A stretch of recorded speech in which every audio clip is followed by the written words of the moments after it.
ನಿಮ್ಮ ಕೈ ಏನಮ್ಮ ಏನಾಯ್ತು?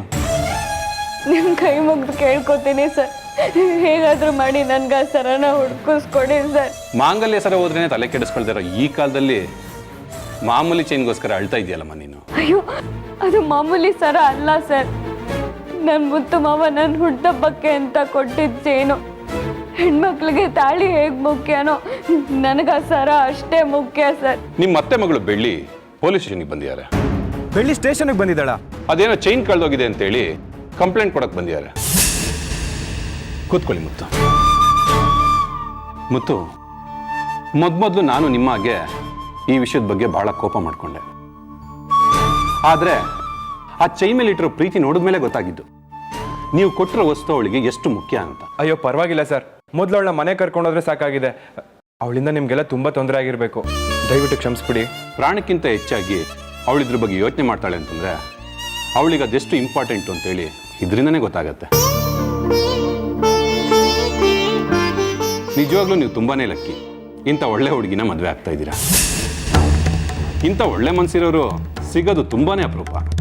ಅಯ್ಯೋ, ನಾನು ಮದುವೆ ಆಗ್ತಿರೋದು ಅವಳನ್ನಲ್ಲ ಸರ್, ಅವಳ ಜೊತೆಲಿ ಇದ್ಲಲ್ಲ ಇನ್ನೊಬ್ಳು, ಆಕೆನ ನಾನು ಮದುವೆ ಆಗ್ತಿರೋದು.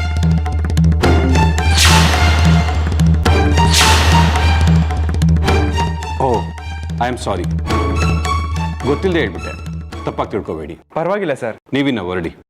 ಸರ್ಚ್ ಮಾಡೋದಕ್ಕೆ ಎಲ್ಲರಿಗೂ ಹೇಳಿದ್ದೀನಿ. ಚೈನ್ ಸಿಕ್ಕಿದ ತಕ್ಷಣ ನಾನು ನಿಮಗೆ ತಿಳಿಸ್ತೀನಿ. Thank you sir. ಓಕೆ. ಬೆಳ್ಳಿ, ಅವ್ನು ನಿನ್ನ ಸುಮ್ಮನೆ ಪೊಲೀಸ್ ಸ್ಟೇಷನಲ್ಲಿ ಕೂರ್ಸ್ಕೊಳಕ್ಕಾಗಲ್ಲ, ಅರ್ಥ ಮಾಡ್ಕೊ. ಮನೆಗೆ ಹೋಗೋಣ ನಡಿ. ಇಲ್ಲ ಮಾವ, ಅವ್ರನ್ನ ಜೈಲಿಗೆ ಹಾಕಿದ್ರು ಪರವಾಗಿಲ್ಲ, ನನ್ನ ಸರ ಸಿಗೋವರೆಗೂ ಇಲ್ಲಿಂದ ಎಲ್ಲಿಗೂ ಬರಲ್ಲ. ಬೆಳ್ಳಿ, ಅರ್ಥ ಮಾಡ್ಕೊ.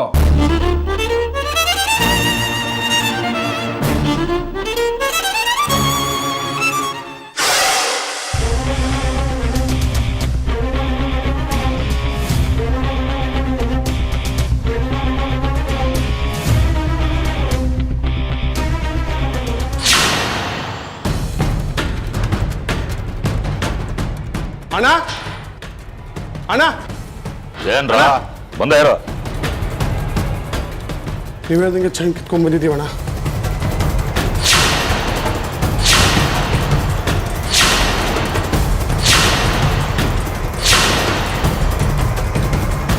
ಮಾಯ ಮೇಡಮ್ ಕೊಟ್ರಾ? ಹೌದು ಅಣ್ಣ. ಸರಿ, ಪೊಲೀಸ್ನವ್ರಿಗೆ ಫೋನ್ ಮಾಡಿ ತಿಳಿಸ್ತೀನಿ. ಮಾಯ ಮೇಡಮ್ಗೆ ಕೆಲಸ ಆಯ್ತು ಅಂತ ಹೇಳ್ಬಿಡಿ. ಒಂದು ವಾರ ಈ ಕಡೆ ಕಾಣಿಸ್ಕೋಬೇಡಿ. ಕಾಣಿಸ್ಕೊಂಡ್ರೆ ಪೊಲೀಸ್ನವ್ರಿಗೆ ಸಿಕ್ಕಾಯ್ಕೋತೀರಾ. ಬೇಗ ಹೊಡಿ ಹೊಡಿ ನೀವು. ಹಲೋ, ಯಾರು ಮಾತಾಡ್ತಾ ಇರೋದು? ಮೂಡ್ಲು ಕೊಪ್ಪಳ ಅಮಾಸೆಗೌಡ ಮಾತಾಡ್ತಿರೋದು. ಹೇಳಿ ಸರ್, ಒಂದಿಬ್ರು ಅನುಮಾನ ಬರೋ ಥರ ಚೈನ್ ಮಾರಕ್ಕೆ ಬಂದಿದ್ರು. ಏನು ಎತ್ತ ಅಂತ ವಿಚಾರಣೆ ಮಾಡಿದ್ಕೆ ಚೈನ್ ಬಿಟ್ಬಿಟ್ಟು ಓಡೋಗ್ಬಿಟ್ರು ಸರ್. ಹೌದಾ? ಚೈನ್ ಹೇಗಿದೆ? ಚೈನು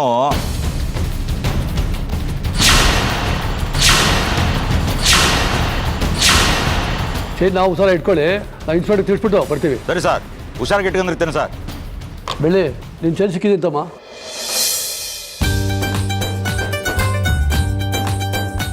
ನಿಜವಾಗ್ಲೂ? ಊರಮ್ಮ, ನಿನ್ನ ಹೇಳೋರಿಗೆ ಒಂದು ಒಳ್ಳೆ ಚೈನ್ ಸಿಕ್ಕಿದೆ. ಅಯ್ಯೋ, ನನಗೆ ತುಂಬಾ ಅಂದ್ರೆ ತುಂಬಾ ಖುಷಿ ಆಗ್ತಿದೆ. ಅಷ್ಟೊಂದು ಖುಷಿ ಪಡಬೇಡ, ನಾ ಸಾಹೇಬ್ರು ತಿಳ್ಕೊಂಡು ಬರ್ತೀನಿ.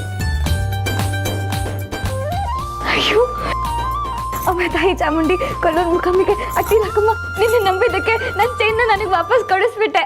ಮಾಯಾ ಮೇಡಮ್, ನೀವು ಹೇಳಿದ ಕೆಲಸ ಪಕ್ಕಾ ಮಾಡಿದೆ. ಸರ್, ಈಗ ಹಳ್ಳಿಯಿಂದ ಒಬ್ಬರು ಫೋನ್ ಮಾಡಿರೋ, ಬೆಳ್ಳಿ ಚೈನ್ ಸಿಕ್ತಂತೆ. ಓಹ್, ತುಂಬ ಒಳ್ಳೆ ವಿಷಯನೇ. ಪಾಪ ಆ ಹುಡುಗಿ ತುಂಬ ಕಷ್ಟಪಡ್ತಾ ಇದ್ಲು. ನಡೀರಿ ಹೋಗೋಣ. ಸರಿ ಸರ್. ಮುತ್ತು ಮಾವ, ಮುತ್ತು ಮಾವ, ಮಾವ, ನನ್ ಸರ ಸಿಕ್ತಂತೆ. ನಾನು ಹೇಳಿಲ್ವಾ, ನಾನು ಇಲ್ಲೇ ಇದ್ರೆ ಆ ಸರ ಖಂಡಿತ ಸಿಕ್ಕೇ ಸಿಗತ್ತೆ ಅಂತ? ನಾನು ಮಾಡಿದ್ ಸರಿ ತಾನೆ?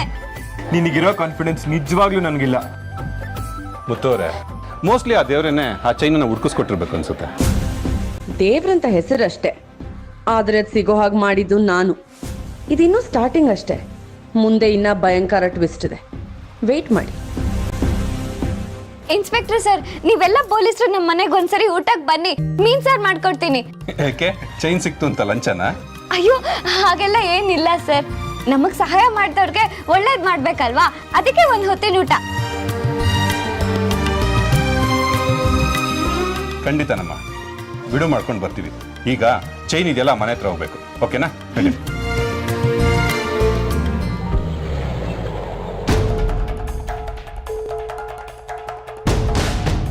ಅಮ್ಮಸೇಗೌಡ್ರೆ, ನಮಸ್ಕಾರ ಸರ್. ಚೈನ್ ಸಿಕ್ಕಿದೆ ಅಂತ ಫೋನ್ ಮಾಡಿದ್ರಲ್ಲ, ಎಲ್ಲಿ ಚೈನು? ಒಂದು ನಿಮಿಷ ಸರ್. ಇದೆ ಸರ್. ಬೆಳ್ಳಿ ಇದೇನಮ್ಮ ಚೈನು?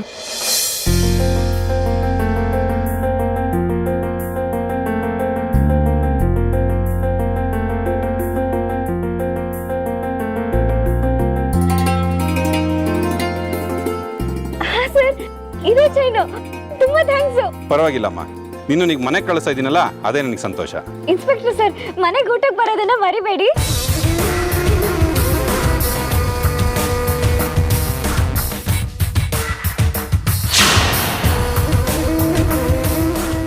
ನಾನಿನ್ನ ದೂರ ಆಗ್ಬಿಟ್ಟಿದ್ಯಲ್ಲ ನೀನು.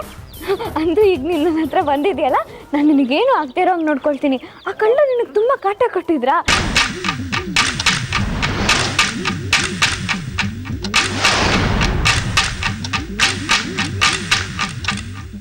ಒಂದು ನಿಮಿಷ. ನನಗೆ ನೀನು ಇಲ್ಲದೆ ಉಸಿರೇ ನಿಂತೋಗಿತ್ತು ಗೊತ್ತಾ. ಈಗ ನೀನು ನನ್ನ ಜೊತೆಲಿ ಇದೆಯಲ್ಲ, ನಾನು ಜೋಪಾನವಾಗಿ ನೋಡ್ಕೊಳ್ತೀನಿ. ನಿನಗೇನೂ ಆಗದೆ ಇರೋ ಹಾಗೆ ನೋಡ್ಕೊಳ್ಳೋ ಜವಾಬ್ದಾರಿ ನಂದು. ಇನ್ಮೇಲೆ ನಿನ್ನ ಬಿಟ್ಟು ನಾನು ಎಲ್ಲಿಗೂ ಹೋಗಲ್ಲ. ನೀನು ನನ್ನನ್ನು ಬಿಟ್ಟು ಹೋಗಬಾರ್ದು, ಆಯ್ತಾ? ನನ್ನ ಜೊತೆನಲ್ಲೇ ಇರಬೇಕು.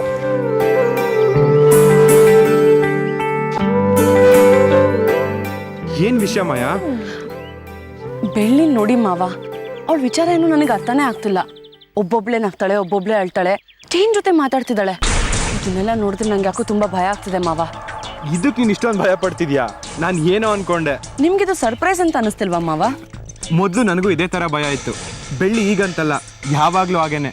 ತನ್ನೊಳಗೆ ಒಂದು ಪ್ರಪಂಚನ ಕ್ರಿಯೇಟ್ ಮಾಡಿಕೊಂಡು ಯಾವಾಗಲೂ ಖುಷಿಯಾಗಿರ್ತಾಳೆ. ತನು ಕೆಟ್ಟದ್ದು ಬಯಸಿದ್ರು ಬೇರೆಯವ್ರಿಗೆ ಒಳ್ಳೇದನ್ನೇ ಬಯಸ್ತಾಳೆ. ತುಂಬ ಹತ್ರದಿಂದ ಇರೋರಿಗೆ ಮಾತ್ರ ಅದೆಲ್ಲ ಅರ್ಥ ಆಗೋದು. ಇದು ನಿಮಗೆ ಸರಿ ಅನ್ಸುತ್ತಾ ಮಾವ? ನೀವೇ ಹೇಳಿ. ಯಾವ ಥರ ಹೇಳ್ತಾ ಇದೆಯಾ ನೀನು? ಅವಳು ನಿಮ್ಮನ್ನ ಎಷ್ಟು ಇಷ್ಟಪಡ್ತಾಳೆ ಅಂತ ನಿಮಗೆ ಗೊತ್ತು ಮಾವ. ಆ ಹುಚ್ಚು ಇನ್ನೂ ಎಷ್ಟು ಜಾಸ್ತಿ ಆಗುತ್ತೋ ಅಂತ ನನಗೆ ಭಯ ಆಗ್ತಿದೆ.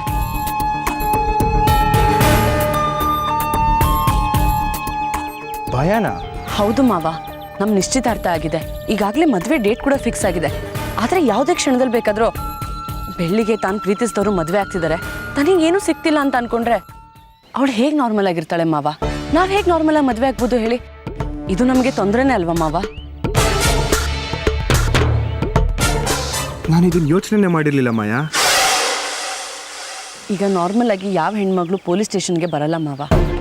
ಆದರೆ ಇವಳು ನೋಡಿದ್ರೆ ಆಫ್ಟರ್ ಆಲ್ ಒಂದು ಚೈನಿಗೋಸ್ಕರ ಇಡೀ ದಿನ ಪೊಲೀಸ್ ಸ್ಟೇಷನಲ್ಲೇ ಇರ್ತೀನಿ ಅಂತ ಹಠ ಹಿಡಿತಿದ್ದಾಳೆ. ಈ ಥರ ಅವಳು ಆಡೋದಕ್ಕೆ ಕಾರಣ ಯಾರು ಮಾವ? ನೀವು ನಿಮ್ಮೇಲಿರೋ ಪ್ರೀತಿ. ಇದೆಲ್ಲಿಗೆ ಹೋಗಿ ನಿಲ್ಲತ್ತೆ ಅಂತ ನನಗೆ ಗೊತ್ತಿಲ್ಲ ಮಾವ. ಮದುವೆ ಕೊನೆ ಕ್ಷಣದಲ್ಲಿ ಬಸವರಾಜ್ ಮಾವನ್ ಥರ ಮದುವೆ ಆಗಲಿಲ್ಲ ಅಂದರೆ ಸಾಯ್ತೀನಿ ಅಂದರೆ ನೀವೇನು ಮಾಡ್ತೀರಾ ಮಾವ? ನಾನು ಅವಳು ಮದುವೆ ಮಾಡೋಕ್ಕೆ ಎಷ್ಟೆಲ್ಲ ಪ್ರಯತ್ನ ಮಾಡ್ತಿದ್ದೀನಿ ಅಂತ ನಿನ್ಗೆ ಗೊತ್ತಲ್ವಾ ಮಾಯಾ? ಅವಳು ಮದುವೆಗೆ ಒಪ್ಪಿಗೆ ಕೊಡಲಿಲ್ಲ ಅಂದರೆ ನಾನೇನು ಮಾಡಲಿ? ನಾನು ಅವಳ ಬಲವಂತವಾಗಿ ಮದುವೆ ಮಾಡೋಕ್ಕೂ ಆಗಲ್ಲ, ಈಸಿಯಾಗಿ ಮದುವೆಗೆ ಒಪ್ಸೋಕ್ಕಾಗಲ್ಲ. ನಾನು ಏನು ಮಾಡಲಿ? ದಾರಿ ಇಲ್ಲ ಅಂದರೆ ದಾರಿ ಹುಡುಕ್ಬೇಕು ಮಾವ. ನನ್ನ ಪ್ರಕಾರ ಬೆಳ್ಳಿ ನಿಮ್ಮ ಮಾತಷ್ಟೇ ಕೇಳೋದು. ಈಗೇನು ಮಾಡು ಅಂತ್ಯಾ? ನಾನು ಈ ಥರ ಹೇಳ್ತಿದ್ದೀನಿ ಅಂತ ತಪ್ಪು ತಿಳ್ಕೊಬಿಡಿ ಮಾವ. ನೇರವಾಗಿ ಬೆಳ್ಳಿನ ಕರ್ಕೊಂಡು ಅವ್ರ ಮನೆಗೆ ಹೋಗಿ ಅವ್ರ ತಾಯಿ ಮತ್ತೆ ಅಜ್ಜಿ ಹತ್ರ ಕೂತ್ಕೊಂಡು ಅವ್ಳ ಮದುವೆ ವಿಚಾರವಾಗಿ ಒಂದು ನಿರ್ಧಾರ ತಗೊಳಕ್ ಹೇಳಿ. ಇಲ್ಲಿ ನಡೆದಿದ್ದೆಲ್ಲ ಒಂದ್ಸರಿ ಹೇಳಿ ಮಾವ. ಇದು ತಪ್ಪು ಅಂತ ಅವ್ರಿಗೆ ಅರ್ಥ ಆಗ್ಬೇಕು ಮಾವ. ಇಲ್ಲಾಂದ್ರೆ ಈಗ ಹೇಗೆ ನಡೀತಿದೆ ಅದೇ ಸರಿ ಅಂತ ಅವರು ಸುಮ್ಮನಾಗ್ತಾರೆ. ಆ ಥರ ಆಗಬಾರ್ದು ಮಾವ. ಬೆಳ್ಳಿ ಜೀವನದ ಬಗ್ಗೆ ಅವ್ರು ಹೇಗೆ ಯೋಚನೆ ಮಾಡ್ತಾರೋ ಅದ್ರ ಜೊತೆ ನಮ್ಮ ಮದುವೆಗೂ ದಾರಿ ಆಗಬೇಕು ಮಾವ. ನೀನು ನಾನು ಅಲ್ಲಿಗೆ ಬಂದರೆ ಸರಿಯಾಗಲ್ಲ ಮಾವ. ನೀವೊಬ್ಬರೇ ಹೋಗಿ ಬನ್ನಿ. ಬೆಳ್ಳಿ ಈ ಥರ ಇರುವಾಗ ನಾವು ಮದುವೆ ಆಗೋಕ್ಕಾಗಲ್ಲ. ಇದಕ್ಕೊಂದು ಸೊಲ್ಯೂಷನ್ ಹುಡುಕ್ಲೇಬೇಕು ಮಾವ. ನೀವು ಅವ್ರ ಹತ್ರ ಒರ್ಟಾಗಿ ನಡ್ಕೊಂಡ್ರು ಪರವಾಗಿಲ್ಲ, ಬೆಳ್ಳಿ ಮದುವೆ ನಡೀಲೇಬೇಕು. ನನಗೆ ನೀವಷ್ಟೇ ಅಲ್ಲ ಮಾವ, ಬೆಳ್ಳಿನೂ ಚೆನ್ನಾಗಿರಬೇಕು. ಒಂದ್ಸರಿ ಯೋಚನೆ ಮಾಡಿ. ನನಗೇನೋ ನೀನು ಹೇಳೋದು ಸರಿ ಅನಿಸ್ತಿದೆ ಮಾಯಾ. ನೀನು ಹುಷಾರಾಗಿ ಮನೆಗೆ ಹೋಗು. ನಾನು ಅತ್ತೆ ಹತ್ರನೂ ಅಜ್ಜಿ ಹತ್ರನೂ ಈ ವಿಷಯದ ಬಗ್ಗೆ ಮಾತಾಡ್ತೀನಿ. ಸರಿ ಮಾವ, ಆದರೆ ಇದು ಬರೀ ಮಾತಾಗಿರಬಾರ್ದು. ನೀವು ಹೋಗ್ತಿದ್ದೀರಾ ಅಂದಮೇಲೆ ಬೆಳ್ಳಿ ಮದುವೆ ಡೇಟು ಫಿಕ್ಸ್ ಆಗಲೇಬೇಕು. ಸರಿ ಮಾಯಾ.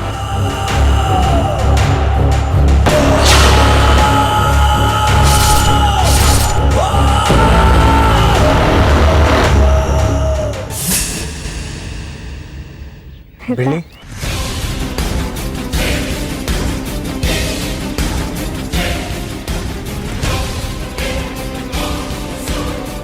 ನಡಿ ಹೋಗೋಣ. ಸರಿ ಮಾವ.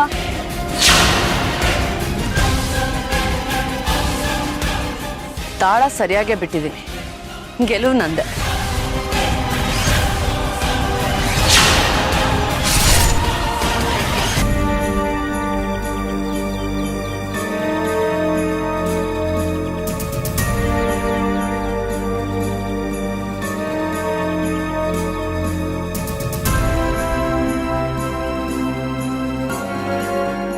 ಸ್ಟೇಷನಲ್ಲಿ ಇವಳು ಹುಚ್ಚಾಟ ನೋಡ್ಬೇಕಿತ್ತು ಅತ್ತೆ. ಇವಳನ್ನ ಸುಮ್ಮನಿಸೋ ಅಷ್ಟರಲ್ಲಿ ಹೋಗಿದ್ ಪ್ರಾಣ ಮತ್ತೆ ಬಂದಾಗಾಯ್ತು. ಆ ದೇವರೇ ಬಂದಿದ್ರು ಇವಳ ಸಮಾಧಾನ ಮಾಡಕ್ ಆಗ್ತಾ ಇರ್ಲಿಲ್ಲ. ಇವಳು ದಿನ ಏನ್ ಮಾಡ್ಕೋತಾಳೋ ಅನ್ನೋ ಭಯದಲ್ಲೇ ಜೀವನ ಸಾಗಿಸೋ ಹಾಗಾಗಿದೆ ನಂದು. ಏನೋ ಗೊತ್ತಿಲ್ಲದೆ ಹಾಗೆ ಮಾಡಿಬಿಟ್ಟಿದ್ದಾಳೆ. ಹಾಗಂತ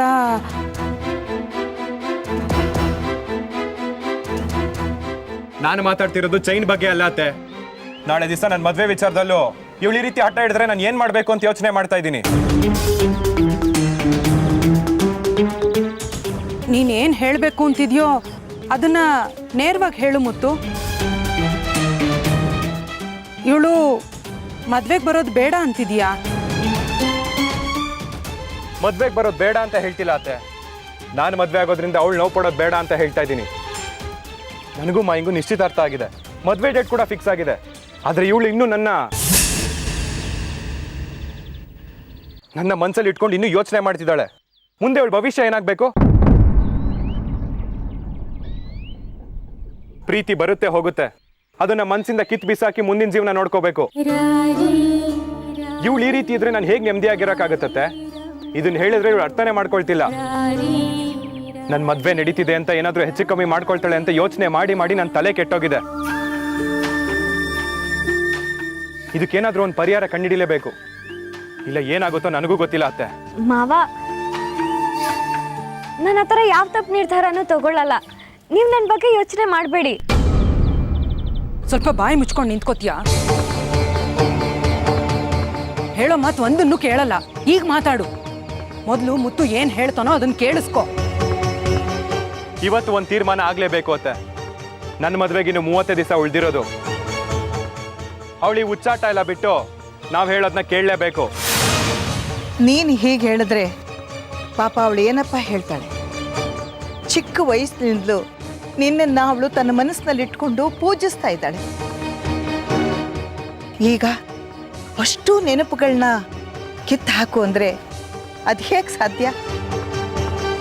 ನಿನ್ನನ್ನೇ ಮದುವೆ ಮಾಡ್ಕೋಬೇಕು ಅಂತ. ಸಾಕು ಅಜ್ಜಿ, ಸಾಕು. ನೀವೇನು ಹೇಳಕ್ ಬರ್ತಿದ್ದೀರಾ ಅಂತ ನನಗೆ ಗೊತ್ತಾಯ್ತು. ಆದರೆ ನಾನು ಆಲ್ರೆಡಿ ನಿರ್ಧಾರ ಮಾಡಿದ್ದೀನಿ. ಬೆಳ್ಳಿನ ಈ ಜನ್ಮದಲ್ಲಿ ನಾನು ಮದುವೆ ಮಾಡ್ಕೊಳಕ್ಕಾಗಲ್ಲ. ಬೆಳ್ಳಿನ ಈ ಜನ್ಮದಲ್ಲಿ ನಾನು ಮದುವೆ ಮಾಡ್ಕೊಳಕ್ಕಾಗಲ್ಲ.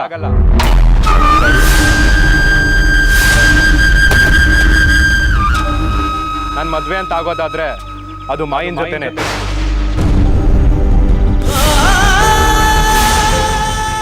ಇದನ್ನ ಎಲ್ಲರೂ ಅರ್ತ್ಕೊಂಡ್ರೆ ತುಂಬಾ ಒಳ್ಳೇದು. ಬೆಳ್ಳಿನ ಒಪ್ಪಿಸ್ತಿರೋ ಏನ್ ಮಾಡ್ತಿರೋ ನನಗೆ ಗೊತ್ತಿಲ್ಲ. ನನ್ನ ಮದ್ವೆಗೆ ಇನ್ನೂ 1 ತಿಂಗಳು ಟೈಮ್ ಇದೆ.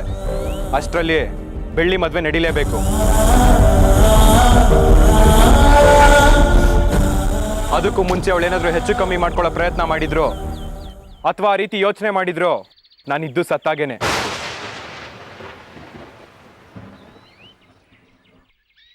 ಆ ರೀತಿ ಬಾಳೋದಕ್ಕಿಂತ ಸಾಯೋದೇ ಮೇಲು ಅತ್ತೆ.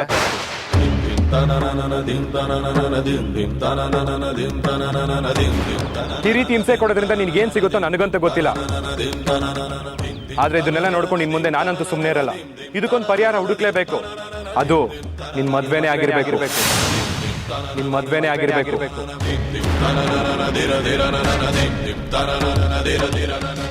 ಮಾವ, ನನ್ನಿಂದ ನಿಮಗೆ ಹಿಂಸೆ ಆಗ್ತಿದ್ಯಾ? ನಾನು ಬೇಕಾದ್ರೆ ಸತ್ತೋಗ್ತೀನಿ ಹೊರತು ನಿಮಗೆ ಯಾವುದೇ ಕಾರಣಕ್ಕೂ ನೋವು ಕೊಡಲ್ಲ ಮಾವ. ನೀವು ನೋಡಿದ್ರೆ ನನ್ನಿಂದನೇ ನಿಮ್ಮ ಜೀವನ ಹಾಳಾಯ್ತು ಅನ್ನೋ ರೀತಿ ಮಾತಾಡ್ತಿದ್ದೀರಾ. ಜೀವನ ಹಾಳಾಗೋದೇನೋ ಆಗ್ಲೇ ಹಾಳಾಗೋಗಿದೆ.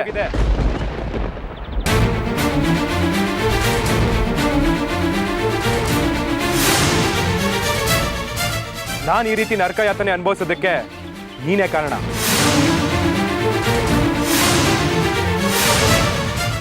ಪ್ರತಿದಿನ ಹಿಂಸೆ ಪಡೋದಕ್ಕೂ ನೀನೇ ಕಾರಣ. ಅಯ್ಯೋ ಮಾವ, ಹೌದು ಬೆಳ್ಳಿ, ನಿನ್ನಿಂದನೇ ನನ್ನ ಜೀವನ ನೆಮ್ಮದಿಯಾಗಿಲ್ಲ. ನೀನು ಈ ರೀತಿ ಹುಚ್ಚಾಟ ಆಡ್ದಿದ್ರೆ ನನ್ನ ಜೀವನ ಎಷ್ಟೋ ಸುಖವಾಗಿರ್ತಿತ್ತು. ಎಲ್ಲದಕ್ಕೂ ನೀನು ಈ ಆಟನೇ ಕಾರಣ ಬೆಳ್ಳಿ. ನಾನು ಯಾಕೆ ಈ ರೀತಿ ನಡ್ಕೊಳ್ತಿದ್ದೀನಿ, ನನ್ನ ಮನ್ಸಲ್ಲಿ ಏನಿದೆ ಅಂತ ಅರ್ಥ ಮಾಡ್ಕೊಳ್ದೆ ಹಠ ಮಾಡ್ತಿದ್ಯಾ ನೋಡು, ಅದರಿಂದನೇ ನಾನು ನೆಮ್ಮದಿಯಾಗಿಲ್ಲ. ನಿನ್ ಪಾಡಿಗೆ ನೀನು ಇದ್ದಿದ್ರೆ ನಾನು ಹೇಗೋ ಆರಾಮಾಗಿರ್ತಾ ಇದ್ದೆ. ಈಗ ಮದ್ವೆನೂ ಮಾಡ್ಕೊಳ್ದೆ ಚಿತ್ರ ಹಿಂಸೆ ಅನುಭವಿಸ್ತಾ ಇದ್ದೀನಿ. ಬೇಕಿದ್ರೆ ಇನ್ನೂ 10 ಸಾರಿ ಹೇಳ್ತೀನಿ ಕೇಳು, ನಿನ್ನ ಈ ಜನ್ಮದಲ್ಲಿ ನಾನು ಮದ್ವೆ ಆಗಲ್ಲ. ನನ್ನ ಜೀವನದಲ್ಲಿ ನಿನ್ನ ಹೆಂಡತಿಯಾಗಿ ಬರೋದಕ್ಕೆ ಚಾನ್ಸೇ ಇಲ್ಲ. ನೀನು ಇನ್ನೊಬ್ರನ್ನ ಮದ್ವೆ ಆದ್ರೆ ಮಾತ್ರ ನಾನು ನೆಮ್ಮದಿಯಾಗಿರೋಕ್ಕಾಗೋದು. ನಿನಗೋಸ್ಕರ ಅಂತ ನನ್ನ ನೆಮ್ಮದಿನ ಎಷ್ಟು ದಿನ ಅಂತ ಬಲಿ ಕೊಡ್ಲಿ? ನಾನು ಪ್ರತಿದಿನ ಸಾಯೋದು ನಿನ್ನ ಖುಷಿ ಅನ್ಸಿದ್ರೆ ಹೇಳು, ಜೀವನ ಪೂರ್ತಿ ಹೀಗೆ ಇದ್ಬಿಡ್ತೀನಿ. ಬೆಳ್ಳಿ ಬೇಡ ಅತ್ತೆ, ಯಾರು ಅವಳಿಗೆ ಸಮಾಧಾನ ಮಾಡಕ್ ಬರಬೇಡಿ. ಎಷ್ಟು ಅಳ್ತಾಳೋ ಅಳ್ಳಿ. ಅವಳ ಮನ್ಸಲ್ಲಿರೋ ನೋವನ್ನೆಲ್ಲ ಹೊರಗಾಕ್ಲಿ, ಕೊನೆಗೊಂದು ನಿರ್ಧಾರಕ್ಕೆ ಬರಲಿ. ಆಗ್ಲಾದ್ರೂ ಅವಳ ಜೀವನ ಸರಿ ಹೋಗುತ್ತೆ. ನಿನ್ನ ಕೈ ಮುಗಿದು ಕೇಳ್ಕೊತೀನಿ ಬೆಳ್ಳಿ, ನನ್ನನ್ನು ಬದುಕಾಕ್ ಬಿಡು, ನೀನು ಬದುಕು. ಬೇಡ ಮಾವ, ನೀವು ನನಗೆ ಕೈ ಮುಗಿಯೋದು ಬೇಡ ಮಾವ. ನೀವು ನನ್ನ ಉಸಿರು. ನನಗೇನೇ ಇದ್ರು ನೀವೇ ಎಲ್ಲ. ಆದ್ರೆ ಇವತ್ತು ನೀವು ಹೇಳಿದ ಮಾತು ನನ್ನ ಜೀವನದಲ್ಲೇ ನಾನು ಮರೆಯಲ್ಲ ಮಾವ. ನನ್ನಿಂದ ನೀವು ನೆಮ್ಮದಿಯಾಗಿಲ್ಲ ಅಂತ ಯಾವಾಗ ಹೇಳಿದ್ರು ಆಗ್ಲೇ ನಾನು ನಿರ್ಧಾರ ಮಾಡ್ಬಿಟ್ಟೆ ಮಾವ. ಇನ್ಮೇಲೆ ಯಾವುದೇ ಕಾರಣಕ್ಕೂ ನಾನು ಹಠ ಮಾಡಲ್ಲ. ನೀವು ಹಿಂಸೆ ಪಡೋದನ್ನ ನನ್ನ ಕೈಲಿ ನೋಡಕ್ಕಾಗಲ್ಲ ಮಾವ. ನಾನು ಅವತ್ತು ಇದೇ ಮಾತು ಹೇಳಿದ್ದೆ, ಇವತ್ತು ಅದೇ ಮಾತು ಹೇಳ್ತಿದ್ದೀನಿ. ನಿಮ್ಮ ಜೀವನದಲ್ಲಿ ನಾನಿಲ್ಲ ಆದ್ರೂ ಪರವಾಗಿಲ್ಲ ಮಾವ. ನೀವು ಯಾವಾಗ್ಲೂ ಚೆನ್ನಾಗಿರ್ಬೇಕು. ನನ್ನಿಂದ ನೀವು ದಿನ ಸಾಯೋದು ಬೇಡ. ಇಷ್ಟು ದಿನ ನಾನು ಈ ಮಾತು ಹೇಳಿರ್ಲಿಲ್ಲ, ಆದ್ರೆ ಇವತ್ತು ಹೇಳ್ತಿದ್ದೀನಿ. ನೀವು ನನಗೆ ಯಾವ ಹುಡುಗನ ತೋರಿಸ್ತಿರೋ ಅದೇ ಹುಡುಗನ ಮದುವೆ ಆಗ್ತೀನಿ ಮಾವ.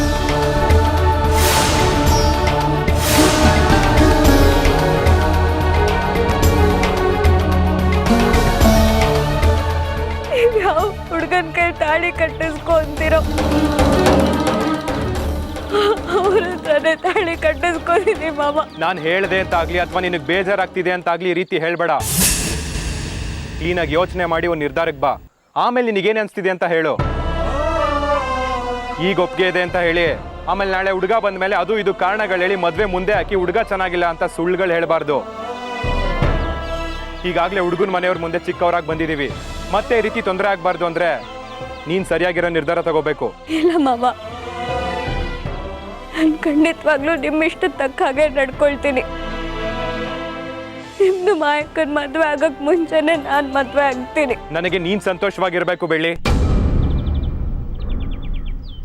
ಸರಿ, ಮದುವೆಗೆ ಏನೇನು ಸಿದ್ಧತೆ ಬೇಕೋ ನಾನೆಲ್ಲ ತಯಾರಿ ಮಾಡ್ಕೊಳ್ತೀನಿ. ಬರ್ತೀನತ್ತೆ. ಕೇಳಿ ಮಾವ, ನನಗೆ ಯಾಕೆ ಶಿಕ್ಷೆ ಕೊಡ್ತಿದ್ದೀರಾ?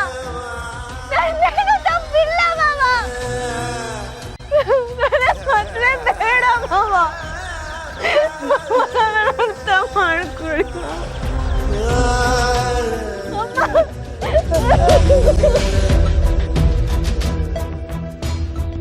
ಅಮ್ಮ. ನನ್ನಿಂದ ನಿಮ್ಮೆಲ್ರಿಗೂ ತೊಂದರೆ ಆಗತ್ತೆ ಅಂದ್ರೆ ನನಗೆ ಮುದ್ದು ಮಾವ ಬೇಡ ಅಮ್ಮ. ನೀವೆಲ್ಲರೂ ಯಾವ ಹುಡುಗನ ತೋರಿಸ್ತೀರಾ, ನಾನು ಅವರನ್ನ ಮದುವೆ ಆಗ್ತೀನಿ.